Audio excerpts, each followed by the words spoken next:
Hi everyone, my name is Lauren Ryman, and I currently serve as chair of the Public Improvements Advisory Committee, also known as PIAC. Welcome to the Weekly Report. Many public meetings are now being offered online in a virtual format.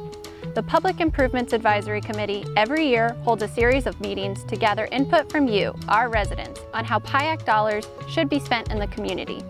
This year, those meetings are now underway and include an online option for you to participate from the safety and convenience of your home. Our next two meetings will be held in person and online. They are in District 3 on Tuesday, August 11th from 6 to 8 p.m. at the Bruce R. Watkins Cultural Center, and in District 1 on Thursday, August 13th from 6 to 8 at the Northland Cathedral. Both meetings will be held online and on Zoom. Go to our website at kcmo.gov/PIAC to get more information and see other meeting dates. Today, we're at 81st and Troost at the Marlboro Green Playground. PIAC funds were used to design and construct a playground and amphitheater seating area near the previously completed Water Services Green Stormwater Infrastructure site. PIAC funds paid for a terraced playground and equipment, turf surfacing, small amphitheater, drinking fountains, fencing improvements, benches, and sidewalks connecting to the playground. Other examples of PIAC projects include the old Tiffany Springs Road Bridge, which used in-district PIAC funds for preliminary design. Final design and construction of the bridge were paid for through federal funds, tax increment financing, otherwise known as TIF, and GO bond funds. PIAC makes recommendations on how a portion of sales tax revenues should be used to fund neighborhood conservation, maintenance, and improvement projects. Eligible PIAC requests include park improvements, streets, bridges, and roadway projects, drainage and flooding improvements, alleyway improvements, and curb and sidewalk projects. Neighborhood funds are divided equally among the 6 council districts, and PIAC makes recommendations based on the application requests received. I encourage everyone who is interested in submitting a PIAC project to learn more online at kcmo.gov/PIAC and to also present at one of the upcoming district hearings. Thanks for watching the Weekly Report. I'm Lauren with PIAC. Now stay tuned for more videos on city programs. The census is absolutely critical, especially to communities of faith. Everyone deserves respect and dignity. That's what the census is all about. The 2020 census is our most urgent priority to help fulfill the command to love our neighbors as ourselves. Completing the census is an important step to help assist poverty, homelessness, and hunger within all communities. The census is safe, secure, and confidential, and the information can't be shared or used against anyone. Shape the future of Kansas City. Go to 2020census.gov and complete the census today.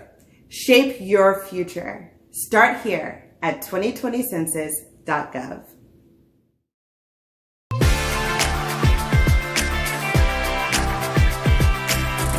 Hi Kansas City, I'm Mike Severo and welcome to your August KC in 60. On August 29th, visit the World War I Museum and Memorial to celebrate the spirit of the early 1920s with the hottest jazz band in town, Grand Marquis, as well as special guest former Mayor Sly James and 96.5 The Buzz's DJ Hartzell Gray.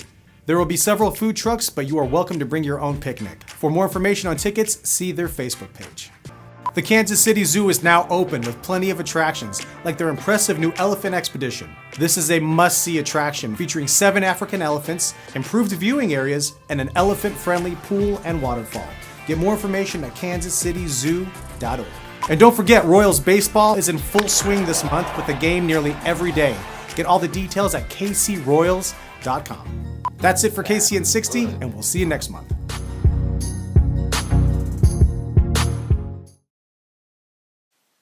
Hi, I'm Stephen Van Ryn. I'm the Environmental Manager at Kansas City Parks and Rec, and we're here today at Rocky Point Glade. It's one of the Kansas City Wildlands natural areas, and it's in the park system. It's in Swope Park. It's a beautiful site and has kind of special features. Glade is a landscape that has very shallow rock. It is, very shallow soils on top of a bedrock. So it's well drained, it gets hot, and there's this set of plants that really love to live here. A lot of them are similar to prairie plants, but they grow a little smaller here. Right out here is a fading Glade coneflower growing right there. It's similar to the purple coneflower, but slightly different. Here's a spiderwort that's already done blooming for the season. It's blooming a purple flower earlier, very pretty purple flower. And here's some wild hairy petunia blooming right now. This is a great landscape plant for a yard. It's small and compact. It has it blooms throughout the summer. And you can see how open the glade is. It's a very open area. There's not too many trees. And these trees that you see here are very old. They're stunted because of the poor soils. So these oaks that we're seeing here, these chinkapin oaks, they can be 100, 200 years old and still be a fairly small tree. So that's a really special feature of these landscapes, of these very old oak trees out here. And here's a little spur off the trail. We can walk down to a area that has some sumac, aromatic sumac growing, and has a beautiful red berry on it.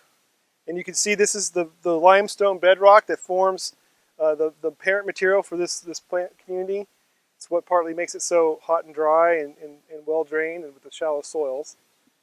And this site was originally, KC Wildlands started working on it years ago, had a lot of shrub honeysuckle, an invasive exotic species. And with a lot of volunteers out, thousands of volunteer hours, they've managed to clear the site of the invasive species of honeysuckle, and it's reestablished to this remnant glade plant community that's managed by prescribed burns. So we'll be down here burning this in the winter months, and so the fire comes through and it helps eliminate a lot of the woody vegetation. But these trees are fire adapted trees, so when the fire burns past them, it doesn't hurt these oak trees. It will eliminate a lot of the other woody vegetation that's encroaching on the site. So it helps maintain it with a natural burn regimen. This Rocky Point is open year-round. It's from 8 till sunset. It's a beautiful site down here. It's right in the heart of the city in Swill Park. It's down near Go Ape. It's a great little day hike to come down and see a really special place. So come on down.